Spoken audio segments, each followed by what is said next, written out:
જુઓ ભાઈઓ, આપણે એરંડા વાયા હતા પણ ઉપર વરસાદ પડી ગયો છે. આપણે તમે મોરી વિડીયો જોયો હતો ને, હવે ઉપર ખોપરી થઈ જઈ છે ભારે, એટલે હવે એને તોડવા માટે આ રીતની આઈડિયા માર્યો છે. હવે આ ખોપડી કેવી તો ઉપરથી કડક જે માટી તોડી છે એ તમને આઈડિયા કેવો લાગ્યો મને કમેન્ટમાં કહેજો. જો આ રીતના રોટાવેટરથી ખોપડી તોડી અને જુઓ રોટાવેટર ફેરવવાનું નહીં, એના મેતે ખાલી એમને જ ગહેડવાનું કટે રોટાવેટર, એટલે એનાથી આ જો ખોપડી તૂટી જાય છે ને, દેખાય છે તમને, રિયલી દેખાય છે.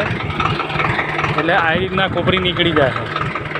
એટલે હવે એરંડા ઉપરનું તળ આ તૂટી જાય એકદમ. આ મજબૂત થઈ ગયું, આ પથ્થરા જેવું થઈ ગયું છે. જુઓ આ જુઓ એકદમ આ જુઓ. એટલે આ આપણે તોડવા માટે જ આ પ્લાન કર્યો છે. એટલે તમે આ મેં તોડ્યું છે, દેખો રોટાવેટરથી તોડ્યું છે.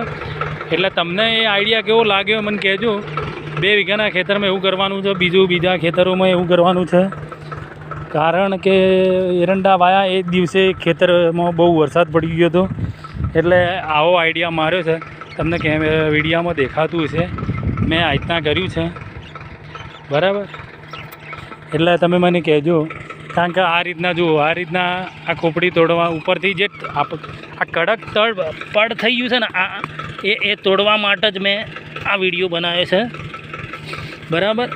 તમને હા સારું લાગે તો મને કહેજો. હવે આ પડ તૂટે તો એરંડો નીકળે, બરાબર.